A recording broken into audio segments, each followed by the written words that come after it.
exit. You might have to exit yours. I think she's doing that. Okay, so I think that's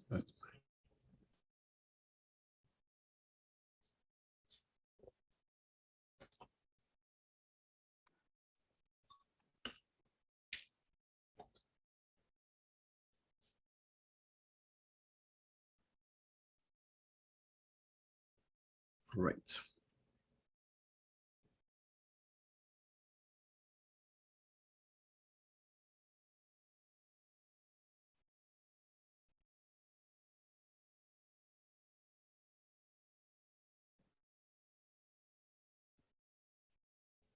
Okay, so just let me know when you can see.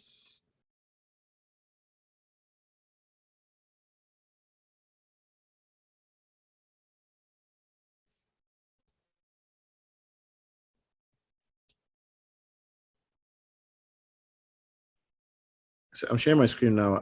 Can you see, please? Not yet. Not yet.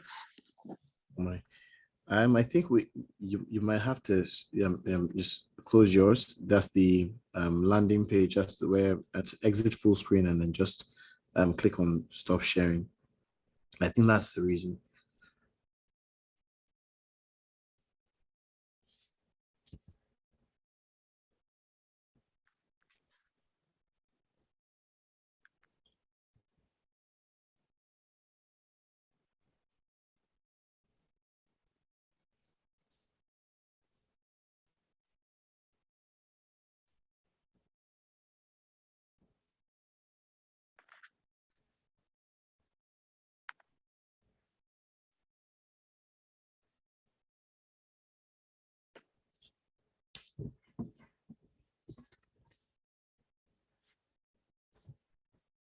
You can see it now. Yes, it's displaying. Yes. Excellent. Thank you so much. Thank you everyone for your patience as well. Yeah, so let's just go ahead. Cancer and wellness. So here's what we're talking about, just basically exploring the disease burden in Nigeria. You just see what the statistics are. They say men lie, women lie, but numbers don't lie. I think numbers don't lie much. So we'll talk about what the cancer burdens are.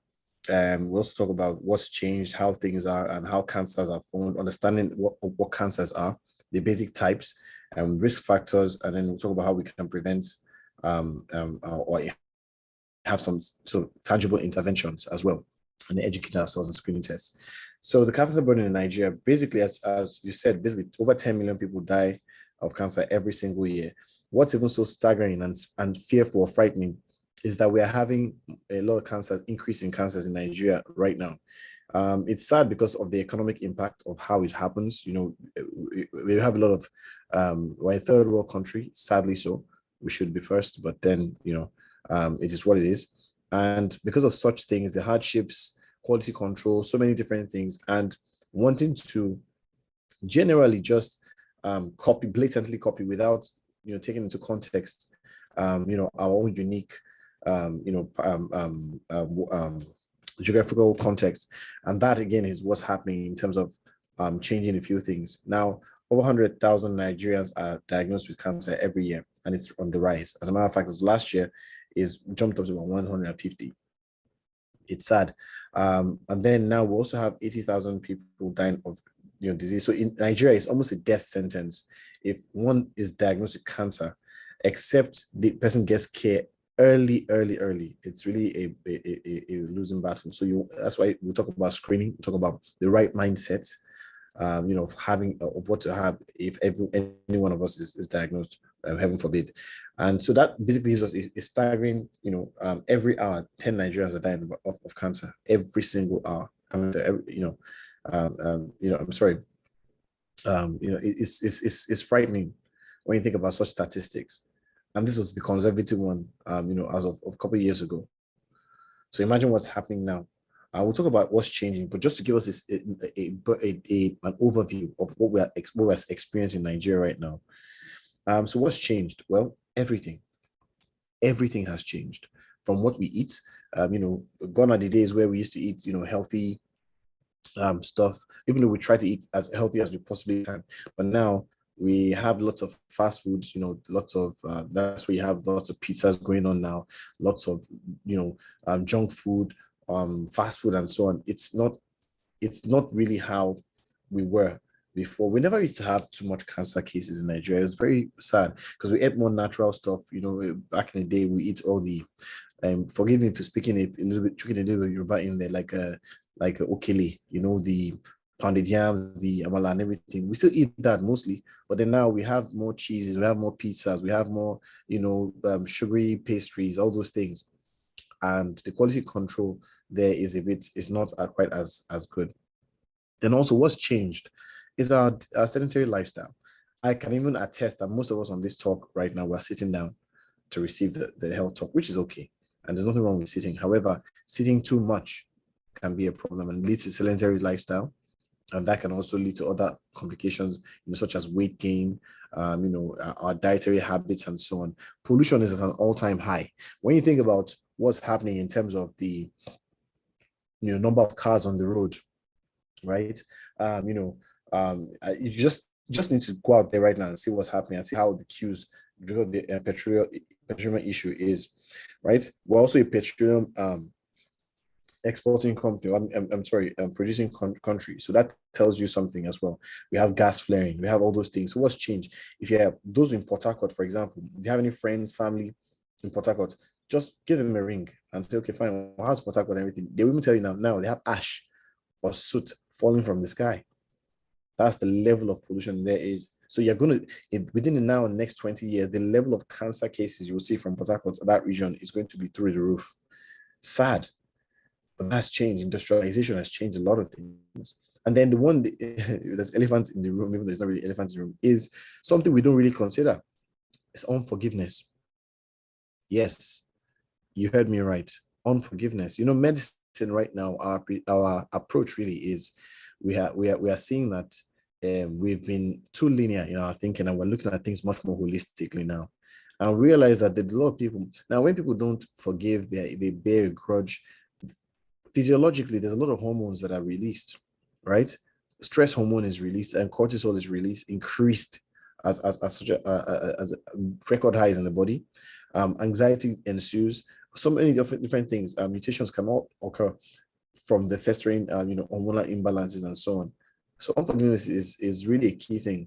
It's not something you would think about that causes cancer. As a matter of fact, there was a study they did, one leading hospitals in the US, and they did something called forgiveness therapy. And they found out that, these people that didn't forgive, they were more likely to die, even when they had, their radiation therapy and chemotherapy, they did not respond, as opposed to those who actually, forgive. More than 60-something% variance in both cohorts. It was fantastic how the research showed that. So again, it's not necessarily, it's more correlation is not causation. However, the correlation is just too significant for us to ignore, right? So that's pretty much what's changed. So let's talk about cancer in general. How does cancer even come about in the first place?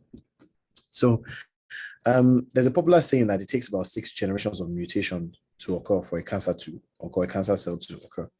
Now, some people say, well, 6 generations, that means me, I'm covered. Yeah, it's true, most likely, by the grace of God. But there are some cases, what if 5 mutations have already occurred in previous generations, and then you've inherited, the faulty gene, right? And then, so many different things, circumstances, society, environment, all these factors can actually just come and change things and cause the last mutation to occur. Now, it may not be you, it may do you jump and pass, as we say in Nigeria, but then again, it may spread to one's children. So heaven forbid, this is not something but then you have an idea that it takes about 6 different, kinks or mutations, point mutations to occur at the genetic level for this to happen. Now, that said, right, it takes time for a cancer cell to grow. I'll just give you an analogy. Every cell in the human body is programmed to die. At one point, everything has a lifespan. Even we, as human beings, our lifespan is finite. It's typical, on average. It's sad because the average lifespan of the Nigerian man now is 51. And then, for Nigerian women, before, Nigerian women used to live long, 60 something and so on. Even that's not really long, but I mean, it's longer than men. But now it's down to 53. What's changing? right? Why is life expectancy suddenly so low, right? It's because of some of these things. We don't take behavioral changes have occurred. What we eat now, we don't exercise, we don't eat healthy stuff anymore. I mean, let me even ask, just close to something in the house. Is Nafisa on the call? Yes, I am. Okay, so let me ask you, because I when you buy, like carrots and normal fruits and so on and so forth, and then you leave it in the house. Normally, before, if you buy carrots, you can leave it in the kitchen like 2 days, 3 days, nothing, 4 days. But now, the following day, what happens to the carrots? Most likely, what would you see? It's gotten rotten, bad. Exactly, within space of how many? Just a few hours. So it lets you know that even the things we eat too have changed. So we have to be very careful. So basically, end to end, we have to look into these things. Now it's a holistic thing. That's what I'm just trying to stress. Thank you so much, Nafisa, for answering. Right, you get the idea. You get the idea. So everything is programmed to die at the same time. And so let's take a red blood cell, for example. Okay, so the red blood cell lifespan is 120 days. So normally it will go to, now this is just an example. It's not really, it's an analogy. And it'll go to the spleen. Now, normally the spleen is where the red blood cells go to die. It's kind of like the red blood cell graveyard, right? Right. So that's where the spleen is. And so they all go there and then they die. Their parts are harvested and they recycle it back to get new red blood cells and whatnot. Again, nothing wastes. Nature, I've found out, really hates waste generally, because everything that is wasted, nature tries to reuse, which is why when we emit carbon dioxide as our own gaseous waste, what happens? The plant quickly collects it. So everything is interlinked. See, so nature hates waste, right? So what happens is that our bodies now, ever so often, a cell will just become aware, sometimes due to the mutation, due to so many different environmental circumstances that may force an adaptation, right? And something does occur. So imagine the red blood cell is just matching with all the red blood cells, and they're going to the spleen to go and die, and they're like zombies, like, oh, we're going to die now. That's the normal way of life. And then one cell will be like, oh boy, we they go die. They see. And the other cell's like, no, this is the way of life. We just go there and die. And then it's like, no, minus me. No, I don't die for anybody. What's that? And then immediately it flees, right? It tries to replicate itself quickly, so that it's like, I'm not alone. No creature, no organism, nothing in life loves to be alone, right? You may enjoy your alone time for a while, but at the end of the day, we're social creatures, and even down to cellular level, the same thing. And so that cell will quickly replicate, but because it's replicating out of desperation to survive, that's why any cancerous tumor, you will never see a pretty tumor, a pretty cancer tumor, ever. They usually grow haphazardly, because it's not about, oh, let's grow and be nice and round, and no, it's like, okay, sharp, let's do this and get out of here. So it grows aberrantly and eventually starts to invade tissues if it's left to fester.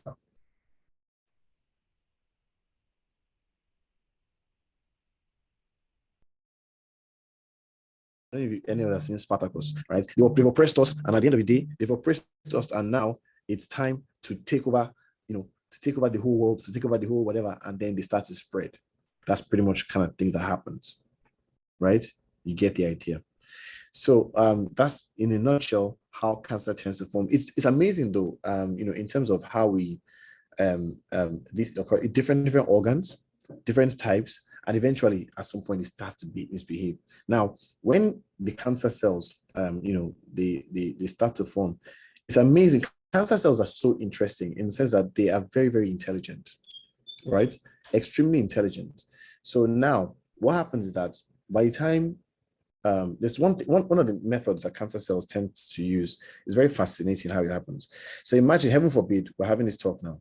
Well, imagine we're all in the room, and then gunmen just come in and say, everybody, hands up, blah, blah, blah, blah. Just come in and, and what happens is that they incarcerate us. So imagine the Nigerian SWAT team, even though I wish we had a SWAT team, we don't have a SWAT team. There's operation, whatever. They are not SWAT team, but they get the idea. So imagine that happens, right? The SWAT team is going to come, and that's where our white blood cells are, the T killer cells, and those ones that kill, cancerous cells and ensure that they die and so on. So those ones that will become SWAT team now comes. Well, everybody will surround the whole place, but because They are innocent people. So what the cancer cells do is that they'll get innocent cells, like clean cells, normal cells, and put them at the center of that tumor, right? And then at gunpoint, I said, my friend, secret those proteins, secret those proteins. Like, tell them you're okay. Tell them. And then the hostages now say, oh no, we're okay. There's nothing happened. As a matter of fact, they even gave us pizza. They gave us, there's no cause for alarm. No cause for alarm. It's just a fire drill. And then the T killer cells move away, right? And what happens? The cancer cells continue to fester. So you see they're very smart in how cancer forms. It's amazing how it does that, right?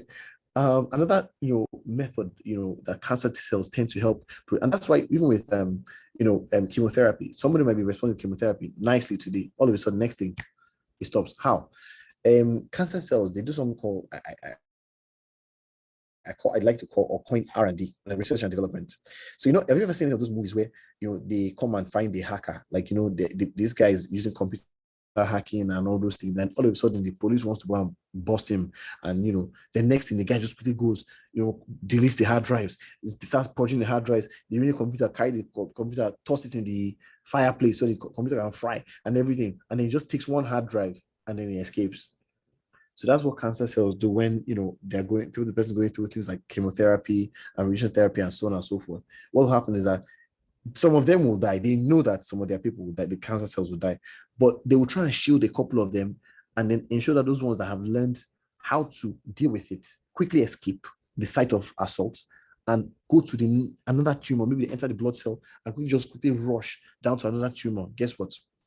When he gets there, it maybe has bullets in his back and it's going to hand over the hard drive, to those new cells, to that tumor, that the chemotherapy and everything, targeted radiation therapy has not even reached. And be like, guys, they shot me, avenge me. And then takes that information, quickly teaches the other cancer cells. All of a sudden, realize that chemo is not working the way it's supposed to. The concoction is not working anymore. The person can step out of remission or a total reversal of the case. So see, the cancer cells are so, if you look at the way they act, it's almost like they're intelligent, right? Because again, nobody wants to die. Everybody wants to survive. So that's one of the key ways of how just appreciating how cancer for what it is. It's amazing. So in terms of the common kinds of cancers, where we have different cancers, different cancer lines. We have breast cancer, which is the most common cancer in women. Okay, ovarian cancer is next. We also have colorectal cancer for women as the third most common. And then in men, the most common cancer in men is prostate cancer. Every man has a prostate. And then again, you also have colorectal cancer, and lastly for men, lung cancer. It's amazing how lung cancer kind of works, and we'll talk about it as we segue into the interventions. But you have an idea. Leukemia basically is blood cancer. That's the cancer of the blood cells, right? The bone marrow is to be precise, right? You're just making as much again. It's a cancer of the bone marrow. You can't make as much blood cells, white blood cells, red blood cells. Eventually, you can't make enough white blood cells. You're left wide open for other opportunistic infections and so on. So it's a really debilitating kind of thing. So basically, what are the risk factors? If we would say risk factors here include, well, smoking and tobacco use, not a cause. Now, risk factors are not causes, but then if you want to make jollof rice, right? You have the rice, you have the oil, you have the pepper, you have all those things. If you put all of that in a pot and mix it, is it going to cook itself? The answer is no, right? So what cigarette smoking and tobacco use are in this equation? They are the fire that you put beneath the pot that creates the enabling environment for the jollof of cancer, as it were, to happen. You get me? So that is kind of like how that happens, right? So tobacco use, smoking, they create that enabling environment. There's no benefit to tobacco smoking, honestly. Some people say it calms your nerves down. There are other things that calm your nerves down, right? There's no benefit.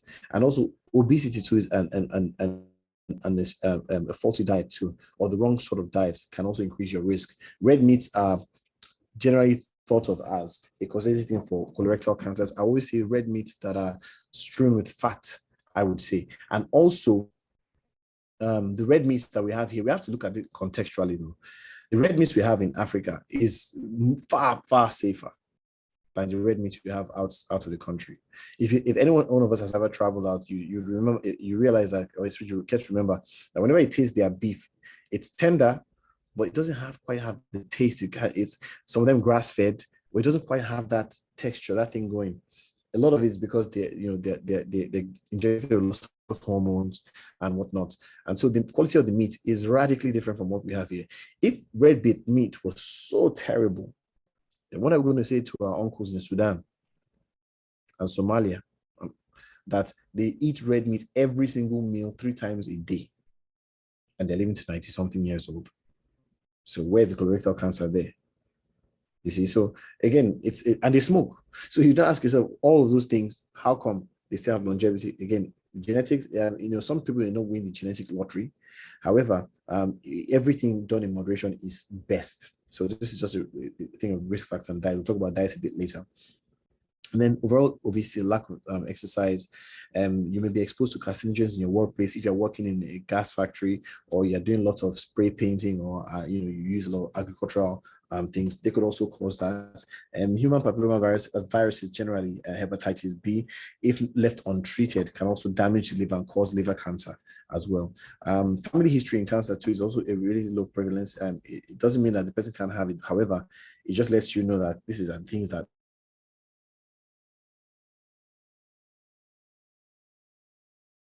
run in the family, and so you never know where you're going until you know, and that's what we call analytics.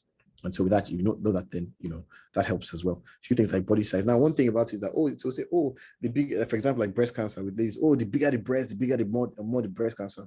Not really true. Not really true. A mutation can occur at any cellular level.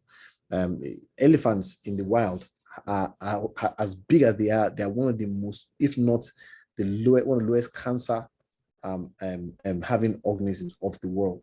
So what is it that despite that they have 10 times, how many more cells that an elephant have more than a human being, and they don't get cancer? Some people say it's because of the chromosomal difference, but that's not really the truth. But it's just that you look at things. So science was trying to look at nature more right now. And when this is some of these ones that live a bit longer, they eat more vegetables, right? Than that's more plant-based sources of food than meat-based sources of food. That's one of the things we also found as well. It's just some risk factors to go ahead. Poverty too is worse, because once you have a bad diet, it's just what's available. And once the population explosion as is happening now, and production is starting to become much more mechanized and much more industrialized, then we start to have other issues going on as well in terms of the quality of food that is given, because those are the cheaper ones. That's why organic foods, anywhere you go, are much more expensive, as you can see. So this is something to bear in mind. So in terms of breast cancer, generally it accounts for 20% of the female cancer deaths in the world. It's very popular, especially with women older than 50, but we're also starting to see breast cancer in younger ladies now.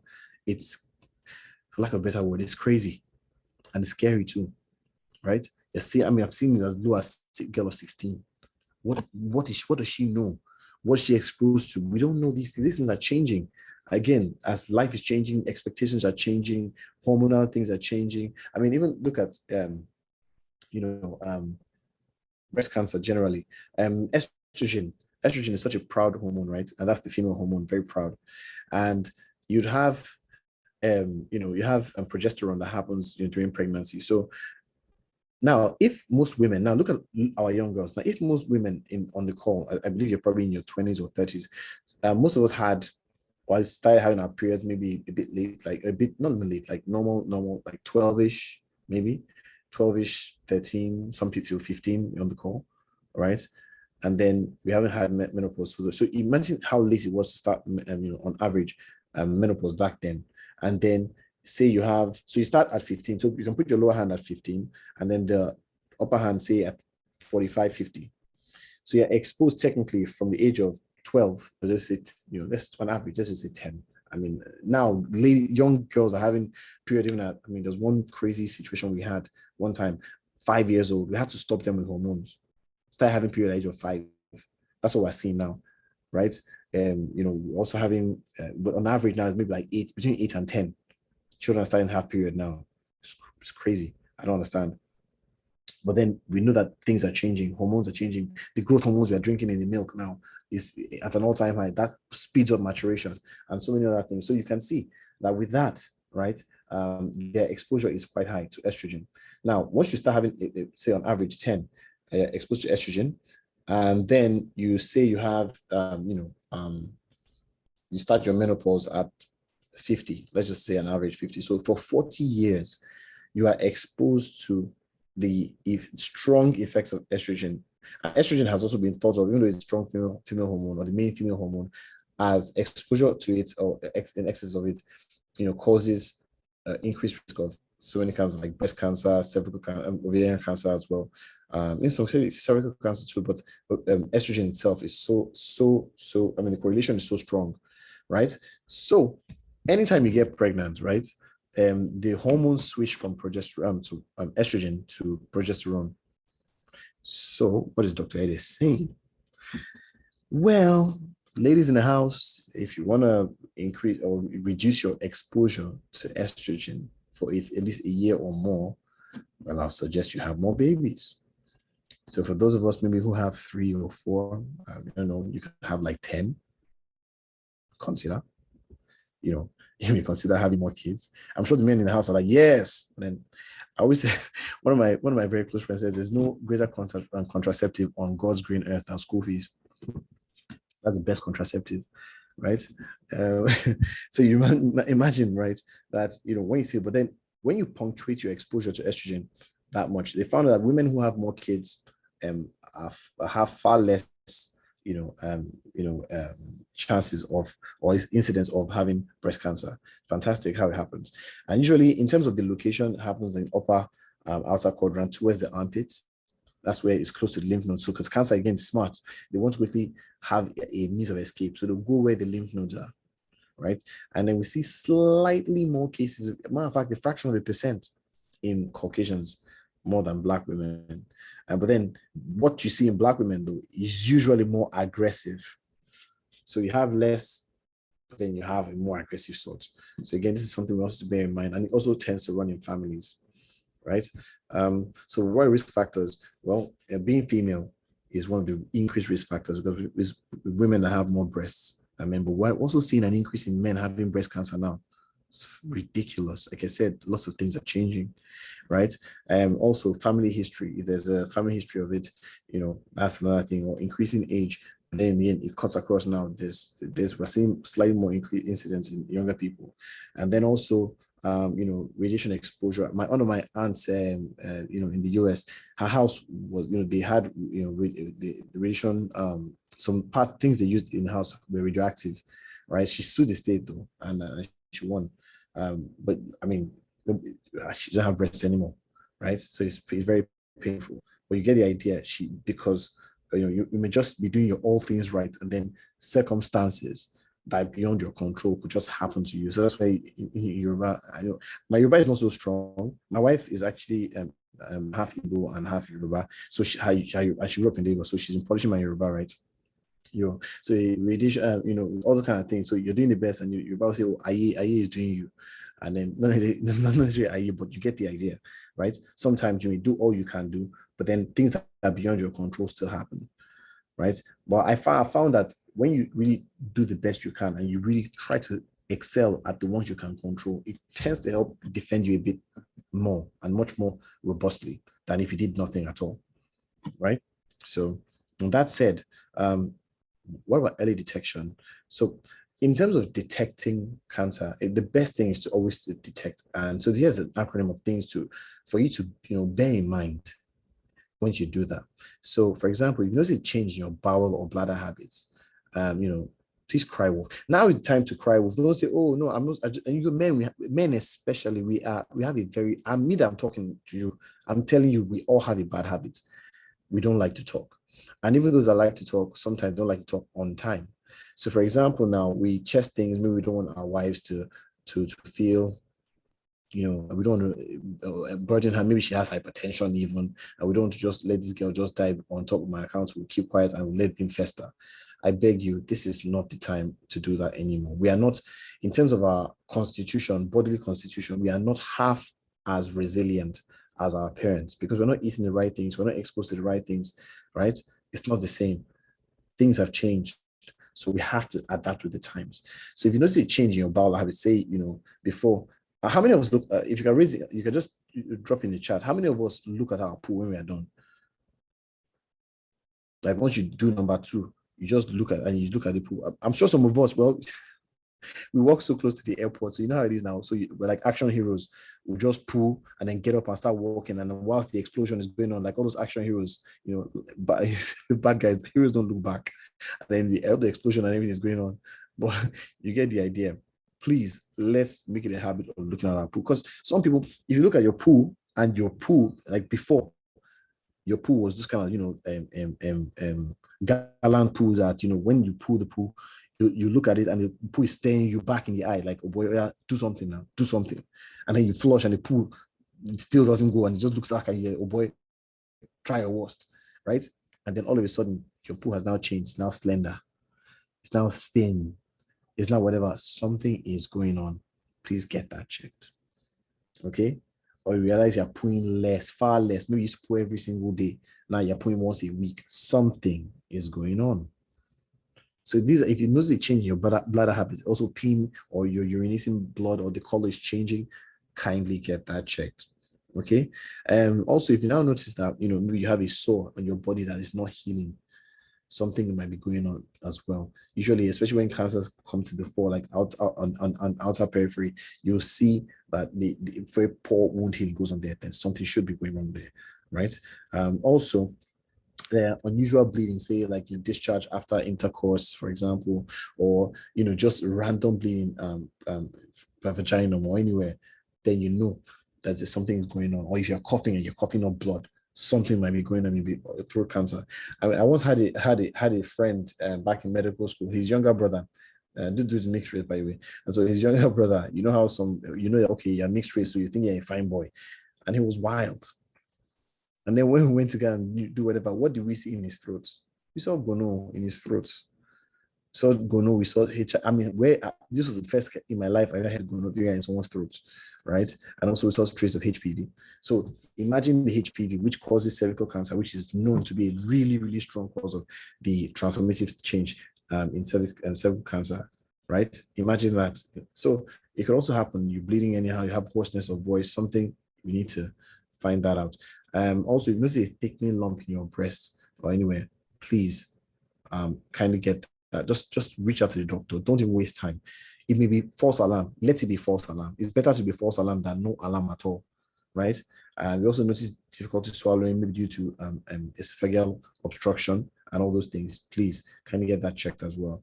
All right. If you see a mole, some people have genital warts, or you have warts or mole, and the mole is starting to change shape or change color, please kindly get that checked as well.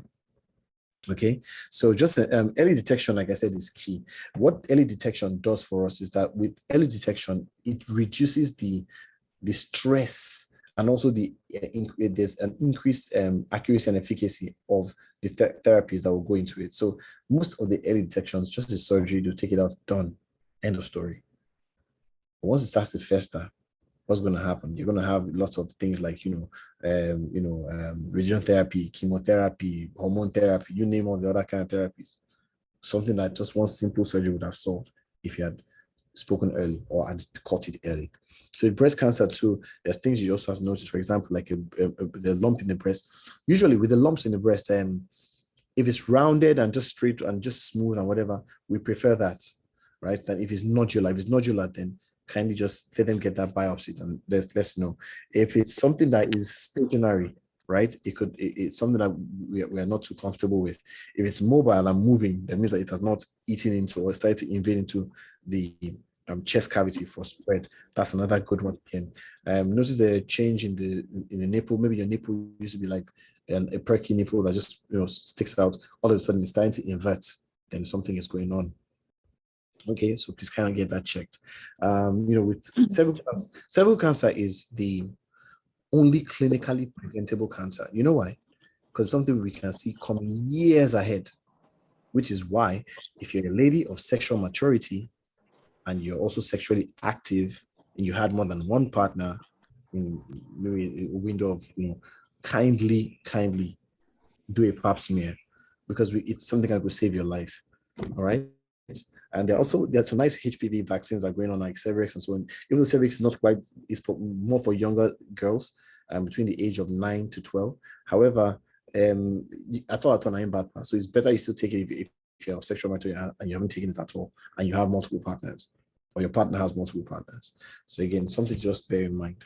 Then also colorectal cancers, you notice blood in the stool, like I said earlier, or the change of your pool, the shape, consistency, please get that checked as well. And so early diagnosis is key. What we found, is natural, right? If someone, heaven forbid, someone is diagnosed with cancer, very frightening. Because it's like, okay, truly, there's nothing more tangible. Some people say you never, when you know how you know they are alive until you are so close to death, right? I can say this thing for free because like my dad, he almost died of COVID in August last year, and to see the person who basically birthed you or you gave you life, brought you and see him slipping away from you, and there's nothing you can do about it. That's when one's own mortality really starts to come into question. You really start to feel it. And there's no money that's going to save the person. So just God. Right? But early detection was key. If we had waited one more day, I know that my dad would have been long dead. Long dead.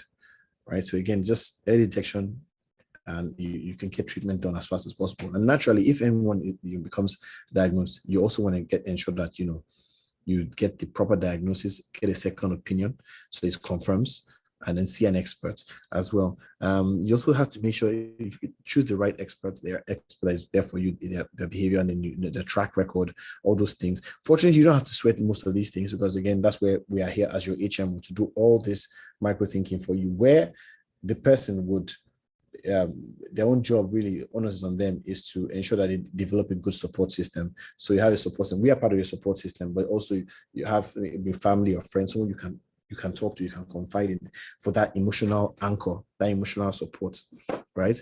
I found that it's very, very, very, very scary too, right? If and people need to be a bit more empathetic. Now, it's one thing to have empathy, but it's also one thing to have sympathy. So if you're sympathizing with the person, okay, I'm so sorry, I know, but don't tell somebody, except you're a survivor, right?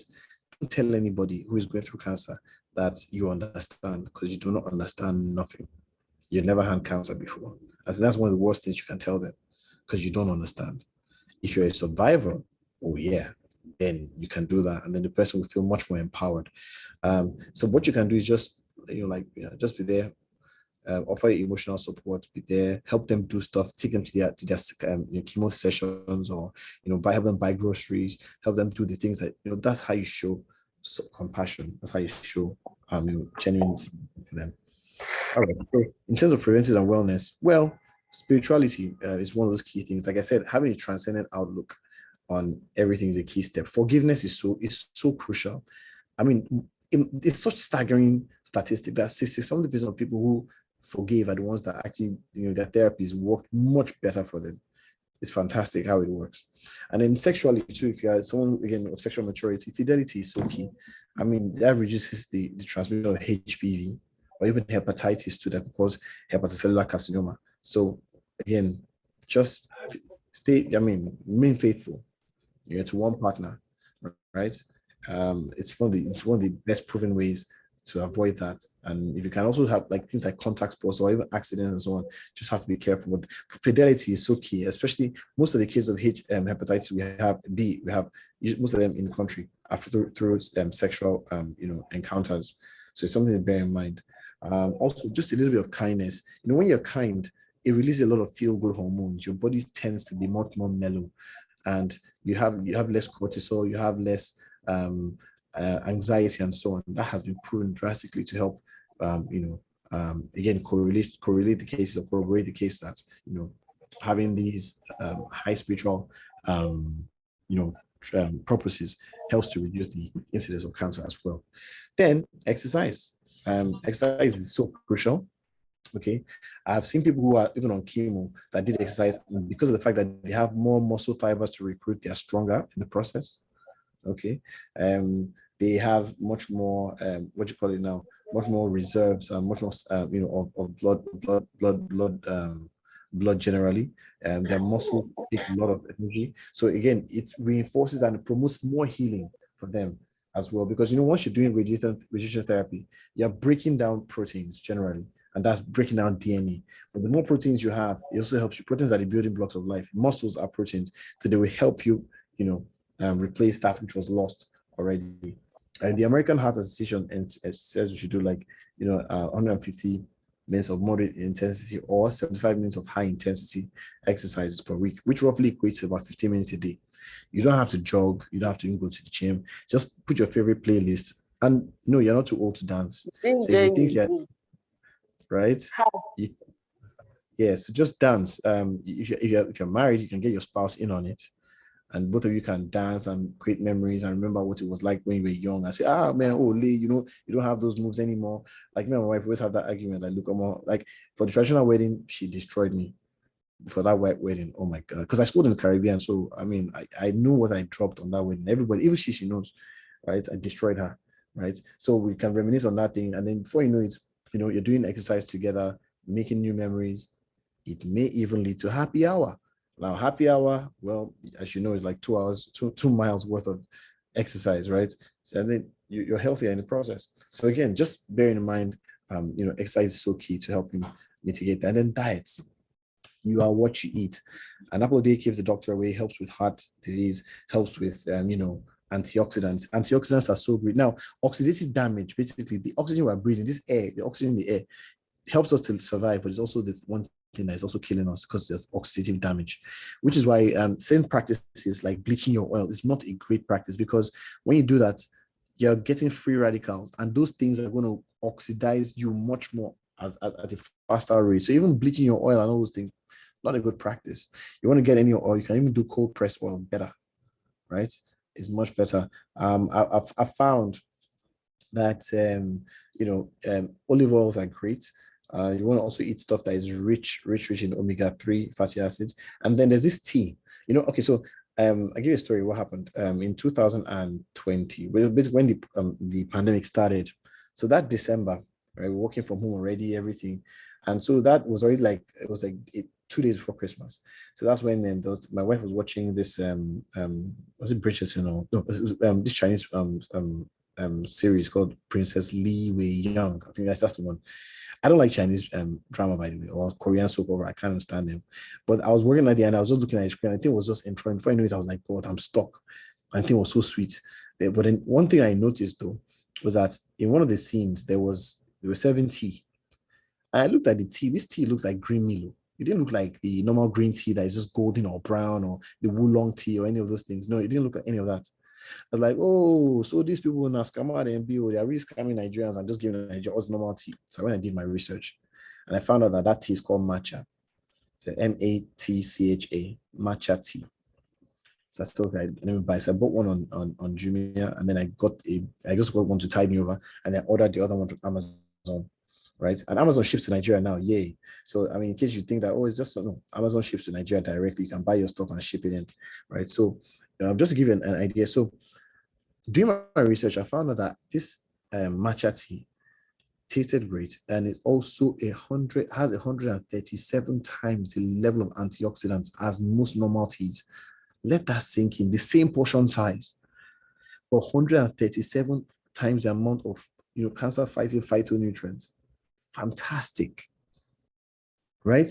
So that's why you see less cancer happening to those guys out in the East, in China, in Japan, right?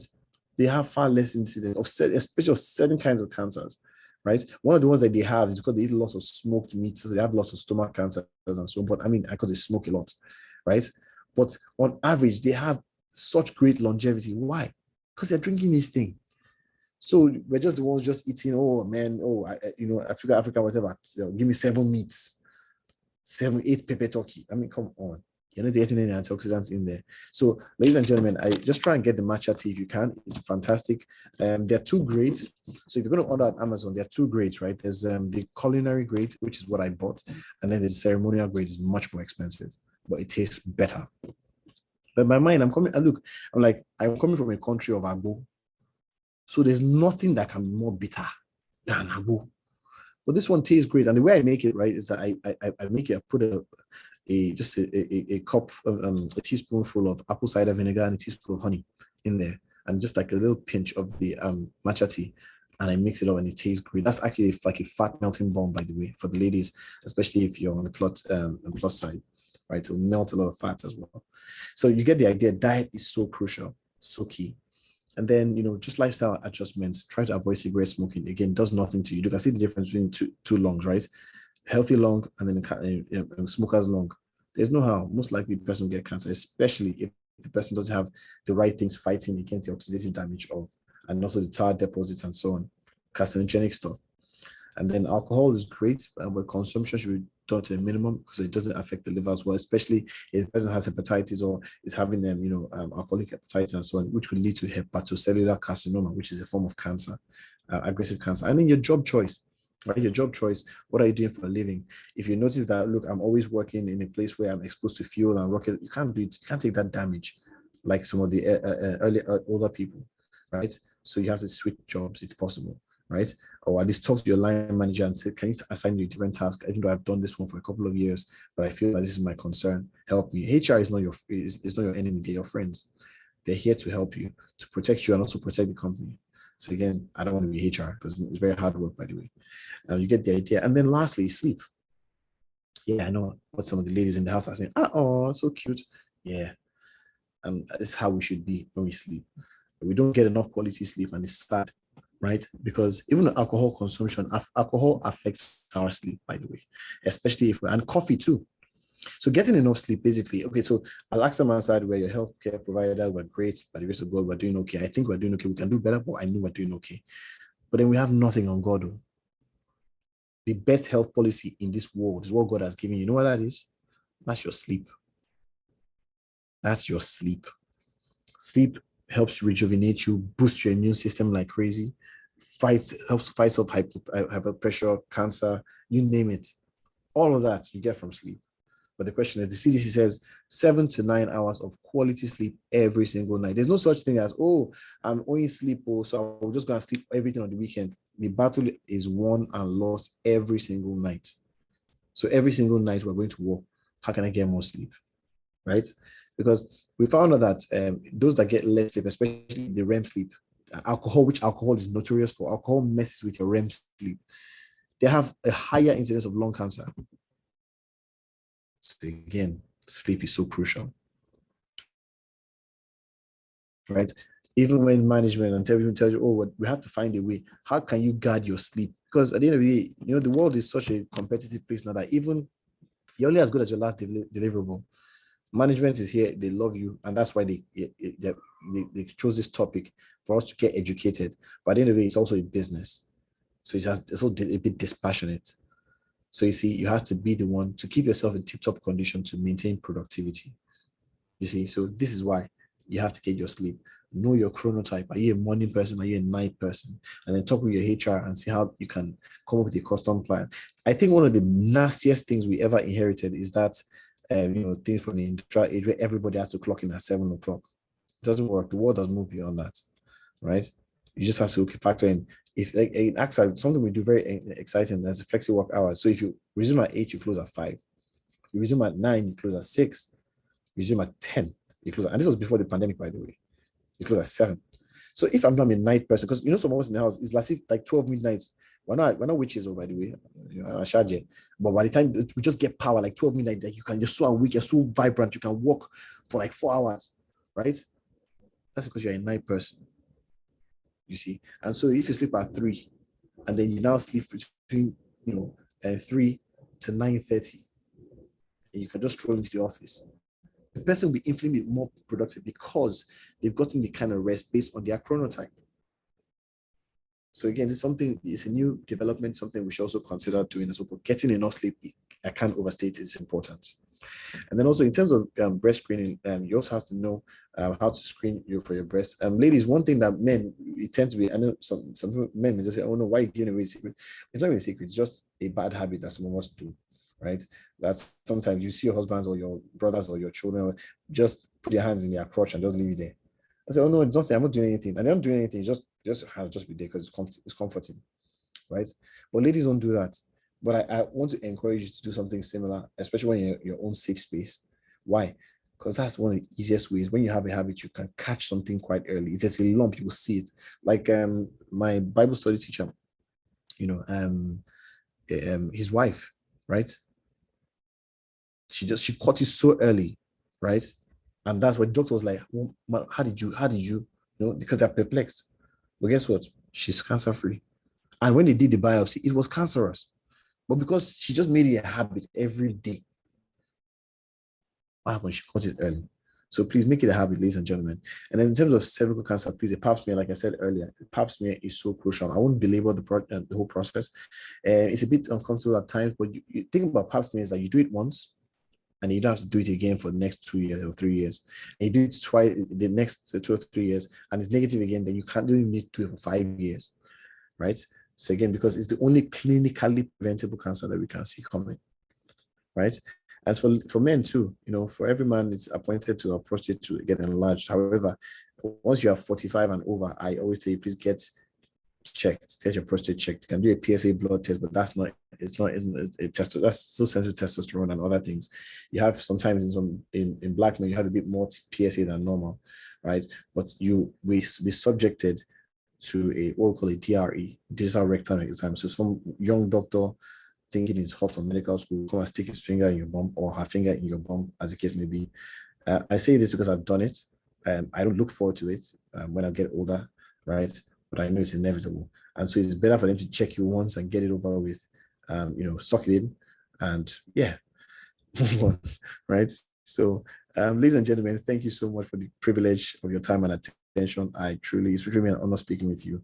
And thank you for choosing AXA as your healthcare provider. I'll take your questions now.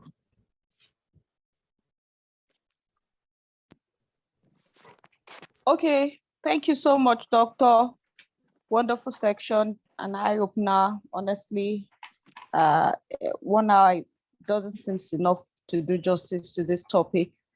And I know a lot of people, as you can see, most of the people that sign in are still with us. I'm sure they enjoyed the presentation.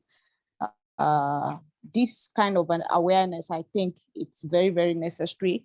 It's sure one way that we can use to improve our well-being.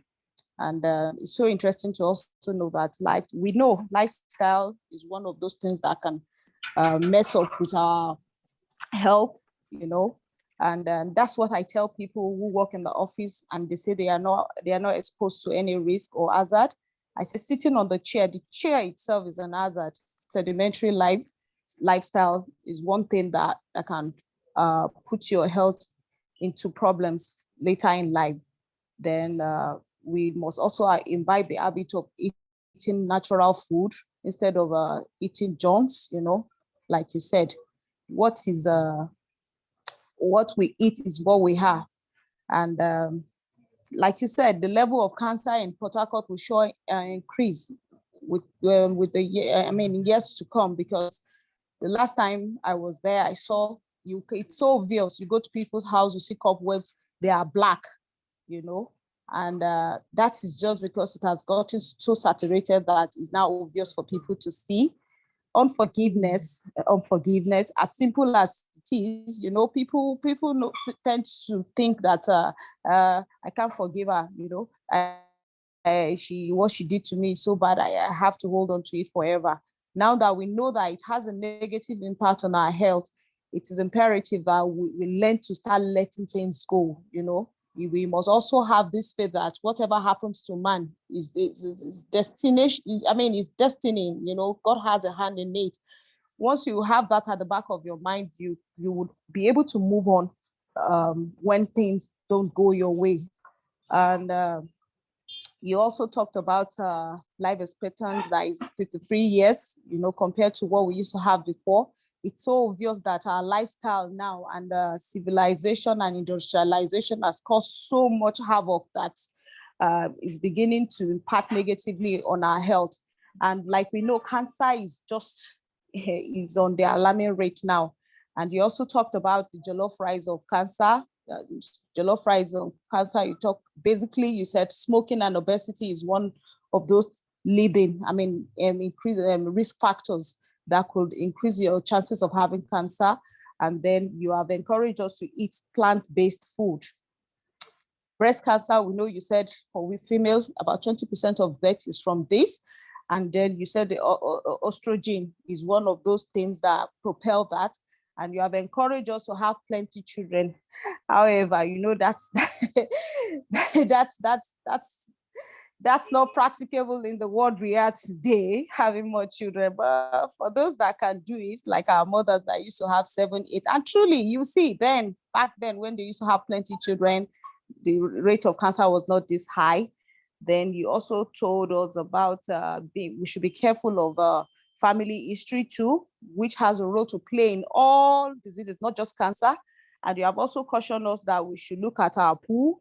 We should be cautious when we have sore and it's not healing, bleeding, lumps on the breast, difficulty in swallowing, and warts, mole, and all of that. And you said the way to go is to forgive people, fidelity. Man, a few days ago was Valentine. I don't know, you know. The earlier we learn to stay with one man, one partner, the better for us. And for we, the Muslims, you know, even Islam has a rule to marrying 4 wives, you know. Fidelity, even though you could have four wives, you can still be, you can still be unfaithful to them. So, and then you said kindness is one of those ways by which we can boost our immune system, because this will lead to secretion of certain hormones that could help better our health, that we should exercise. Happy hour. HR, you have something to do here. Maybe you want to bring, you have a lot to do. Maybe you want to bring back our exercise. Happy hour is there, bonding is there, you know, to make people, and you talked about the matcha tea. I was expecting that you bring a picture of it so that maybe you can share that with us. Would like to see if it's 137 times, better in antioxidant than every other thing. I think it's something that we would like to see. And for people like me that would like to burn fat, adding apple cider vinegar with honey, apple cider vinegar with honey with it. Then Ariola and I will look at that too. Maybe we can lose more weight. And then you said the best medicine is sleep. HR will also want to help us in that regard. Maybe they want to do more flexible hour for people that you know, early morning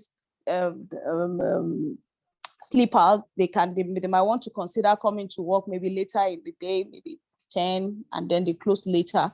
So depending on what works for people, I think that's basically the summary of all that you have said. Yeah. My ladies and gentlemen, the floor is open for you to ask questions now so that we can engage Doctor. Thank you so much. Questions? I think there's one on the chat. I think we can. Okay, let me check that now. Just take that one very quickly before we now ask questions. Okay. Someone said, hello, doctor. I live next to filling station, and occasionally when they are discharging fuel and the wind is blowing in our direction, the fume will fill the house for as much as an hour. Blowing in our direction, the fume will fill the house for as much as an hour. Sometimes, how high is this risk? The truth is, it's risky. One of the things you've also noticed, and I think, you know, there's this popular thing we say in Pidgin: when person wake up, 9 be good morning. Mm-hmm. Yes, right? yes. Exactly. So at the end of the day, you become aware, as it were. So something like that, if you can, try and find alternative accommodation. Not because, again, it might be a bit more pricey. But again, you think about it in terms of the costs in the future, and then ask yourself, cancer costs. Chemo is so expensive. It's ridiculous. So that sort of thing. Just when you look at the entire cost thing, you realize that no, it's better. And then the whole thing of, you know, being around for your family more, your loved ones, it beats the initial discomfort you might face. And I think one thing about it is that there's always in life, you know, if you don't move, God is not going to move for you. So you have to move. Take a step of faith. and find alternative accommodation. And trust me, things will work out. But you have to live there. I always tell people, like in Port Harcourt now, if I was living in Port Harcourt, I would definitely relocate to Lagos. Nothing was, I mean, I A wouldn't lot care. of people did because of that. A lot. Because I know you only have one life to live. That's the funny thing. Absolutely. One life to live. So one has to really, really take charge of one's destiny, I would say. So if you can just relocate from there, it will be better for you. Thank you. That's noted. Thank you, doctor. There's Another person, yes. What about the prevention measure write-up on media that women who allow their partners to suck their breast 5 times a week will have reduced cancer? Is this research valid? Those are just perverts, that's all. Are you sure it's not valid? They're just perverts. So there's no correlation whatsoever, right? Between that, they're just looking for excuses to be lewd,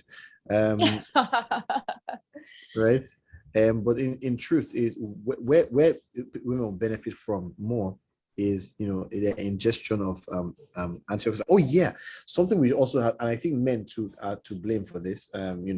Especially husbands, because if we love our wives, right? Please don't let her take the pill or take a hormonal implants just a contraceptive. Either use, and now people, we're adults here, so let me speak a bit freely, right? I won't say go and use a condom because a lot of people don't do sensitization and sensitivity, and it's not fun for a lot of people. However, if you can control yourself or get an IUCD, the IUCD is great. It has almost 98 point something percent, contraceptive rate. If the baby comes out with an IUCD, that baby was meant to be born, right? right? But if not, as a man, you can pull out and help you, because the harmful effect of estrogen is so. You can also do vasectomy now for the men. Yeah, if they're open to it. Why do you want to leave everything to the woman? So I'll tell you now. So like for example, IUCD, right? You're not going on the blade, but for vasectomy, you're going on the blade. I have a friend there, she's a family of 3 girls, right? And their mom, she's from her mom is from Edo State. She wanted a boy at all costs. You know how our whole African thing, if you don't have a boy, you're not part of the family, kind of whatever. So she wanted it, but the man went and had a vasectomy secretly. The thing almost ruined the marriage. Oh wow, that's terrible. Yeah, you see. So again, it just has to be consenting partners. But it's an option there if you're well. I mean, you're okay with it. Why not?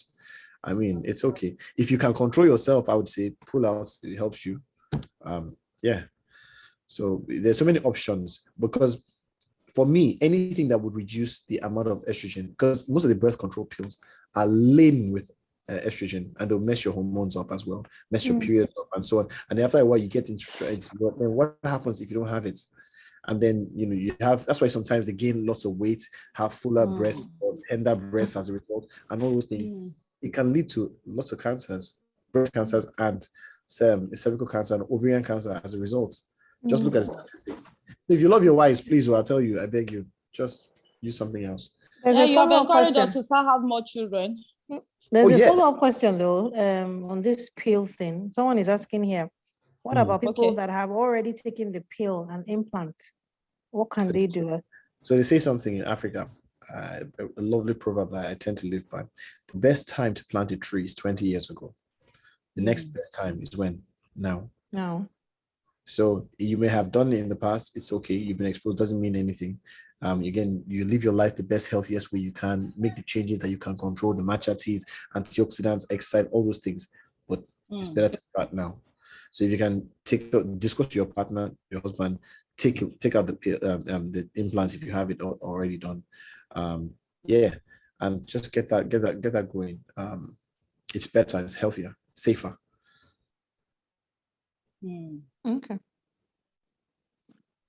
Okay. I don't know if more questions. More. Do we have more questions? I know someone was raising their hand though. There was someone raising their hand. Okay, I have a question on there was something you call chronotype. Oh, chronotype, yes. Chronotype. Is that what it's called? Yeah, your chronotype. Yeah, okay. you know Chronos. Chronos is the god, the Greek god of time. Yeah. Right. Exactly. So chronotype. So what's your time type? Yeah. So if you're a morning person, there's different ways to check. If you're a night person, as a matter of fact, it's very easy. There's some questionnaires. You just have to look at yourself. One of the things we've found out, and again, because of conditioning, either through school, they say it's best to read in midnight. Like me, I tried it in medical school. I almost failed. As a matter of fact, I failed, right? Until I realized that, because everyone was like, "Oh man, guy, who's gonna read?" And then I realized that 11 o'clock, still don't they catch me? Like, what's going on? So one of these days, I got so frustrated. I was like, screw this. I'll just try and read early morning before I go. And so I slept early, like 10, and I felt bad sleeping, but like, look, let me just do it and still have it fun. And then I woke up around 3:34, and then I went to go and read. And then for the first time in my young mind, it's like my brain and the universe connected. And then I realized that, oh my God. And so I realized between 4 to 7 or 7:30 or 8 sometimes every morning, I am so receptive to new knowledge. It's ridiculous. That's how I got through medical school. So eventually I just stumbled into that and realized, okay, I'm a morning person. All that I study between 1 and 4 in the night, I can't do it. Right. So that's how I found that mind. So sometimes you can take, there's a lot of tests online. You just take the tests, and then we also have sleep, sleep therapists and so on in Nigeria. But then the online tests are most of them are so accurate, right? And you'll see it will help you. Yeah. Thank you so much. I mean, that's something new I've learned today. There's another question here. Does that mean that implant is not good or is not okay? They're fine. They're perfectly okay. I'm just saying that you increase your risk of exposure to the hormone. Doesn't mean your body's going to change. But then again, we want to.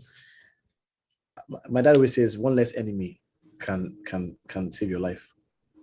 True. Exactly. So you might as well just increase your odds of survival, especially now that some other things that we have no control over, we have to interact with on a daily. Much more pollution.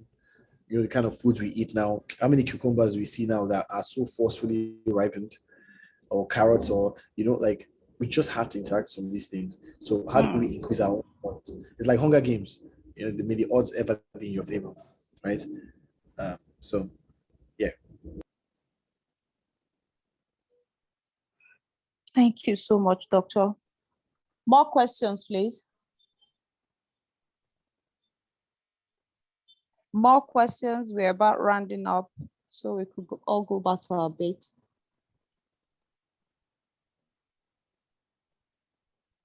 Okay, Doctor, are we sure of getting the slides so that we can share it with our colleague?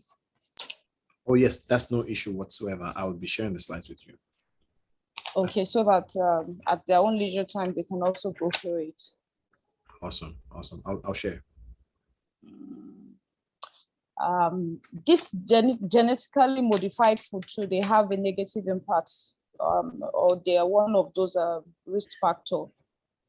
Significantly having, it's so, that's what's really killing the world now, especially like in the Western or countries in the Northern Hemisphere. That's exactly what's killing them, especially America. There's a movie you should watch if you have the chance called Food Inc. Right, just watch that. Can you type it out in the chat section so that everybody? Food Inc. Yeah. And see the atrocities of the food industry out there, and you'll be scared. Right. Someone says, I think it was Aisha, said, "Hello, doctor, breast lump once having a regrowth. What's the correlation with cancer?" So there's no correlation. Once you do a biopsy, right? Once you do a biopsy and they tell you it's non-cancerous, you can go about it okay, and then just again control what you can control, by your exposure to any rate. Like you're going out in the sun, say you're going to the beach or whatever, you can use sunscreen around your chest if you're wearing like a brow, just kind those sort of things. But you want to reduce your exposure to those things and also increase your antioxidant intake. As well. So those are things that can really help you. But once early detection is key. Never assume that, oh, it's been there before, I just came back. And no, just go to the lab. If they have to take it out, if it's something of concern, they take it out. If you're also a lady of, let's say you're 45 and over there, about, you can actually get a mammogram going as well. Also help you. There's a response on her biopsy here. She's saying the result was non-reactive. Yeah. Excellent. That's great. So it's not reactive. You have nothing to worry about. However, anytime it does crop up, it is a tendency. Human beings, I think it's something that God put in our minds, how we tend to forget pain because we don't like to remember pain and so on. But it's something we should also have bear in mind. Like, anytime you see such a thing, just cry out, wolf, just go and get it biopsied or get it checked. If they say it's nothing of concern, still maintain a habit, right, of constantly checking. So if there's any changes, you'll be the first responder. You'll be the first person to know. Exactly. You can take the right and necessary steps, swiftly. I think we can take. There's a last question. Sorry. Last question. Okay. Yes. Sorry. I don't know if you saw it, Nafisa. Someone is asking about taking some concussion. I don't know if you can. No, just hold on. Okay, taking concussion and self-medication for a particular sickness like fever without proper treatment, can it lead to cancer? It can lead. It may not even lead to cancer. It can lead to cancer in the long term, especially, but not necessarily more cancer. It's much more acute stuff that will worse, like liver damage, kidney damage. So that whole agbo. It's just a quick question, right? Imagine, okay, if you take 20 paracetamols, what's going to happen to you? I can swear that's going to be your last headache. That's overdose. All those things like the agbos and all those things, and then and you know how the social conditioning. This one will take agbo now, small boy, that's whatever. And all these guys drink agbo now. What they're taking, they'll feel less pain because of the analgesics and all those things in there. But guess what's going to happen, right? The kidneys are crying. That's where a lot of young guys now, kidney disease everywhere, right? So it may be something much more acute. The person will have to wait.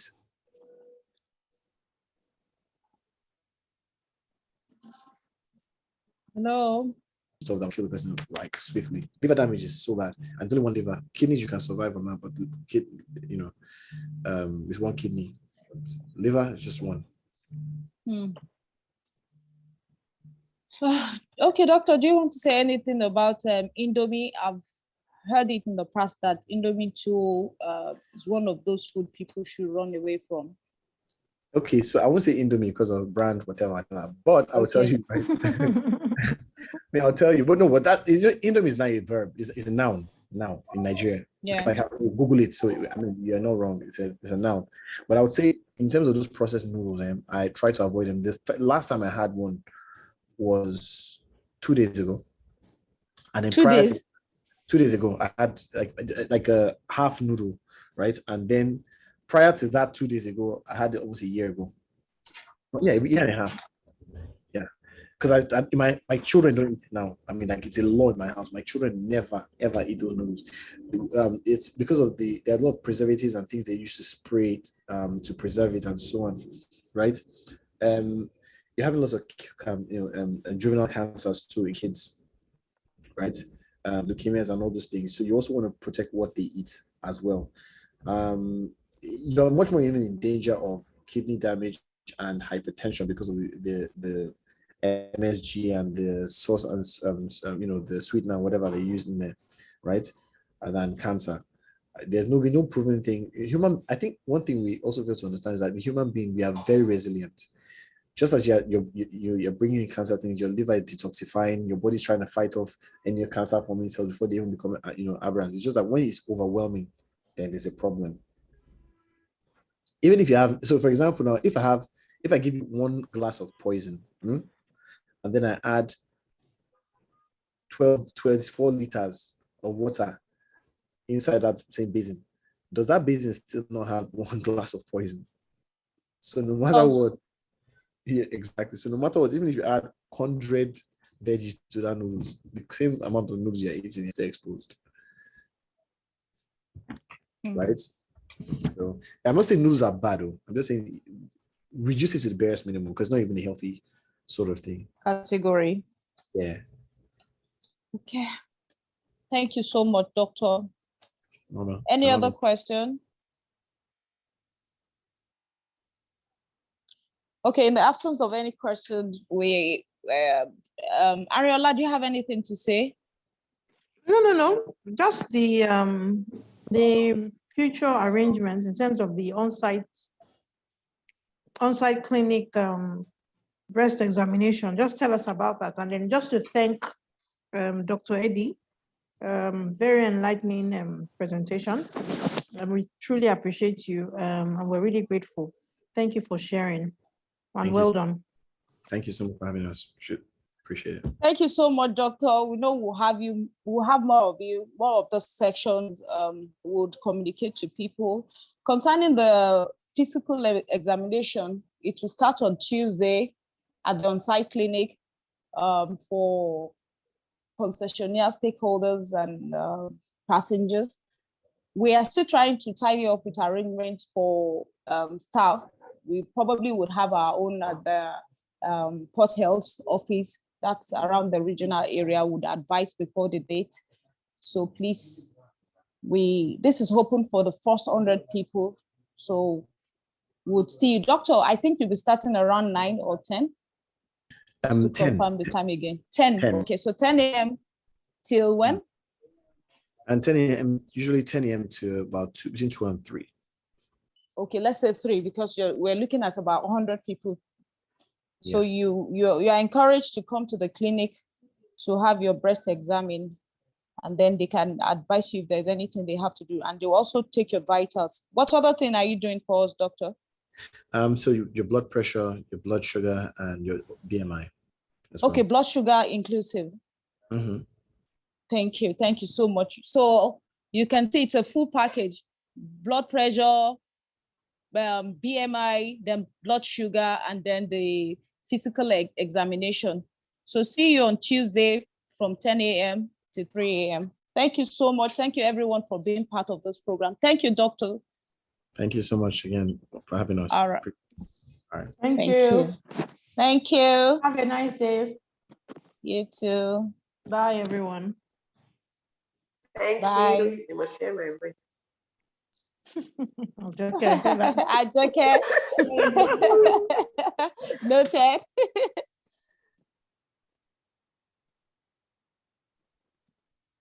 Thank you. Okay, doctor. I think an officer and doctor, let's wait behind, please. Okay. If he hasn't gone. Doctor, are you still here? I think he's gone. Okay, we can always have arrange another Yeah, meeting. we can have another meeting. Okay. Aisha, thank you. Joyce, thank you.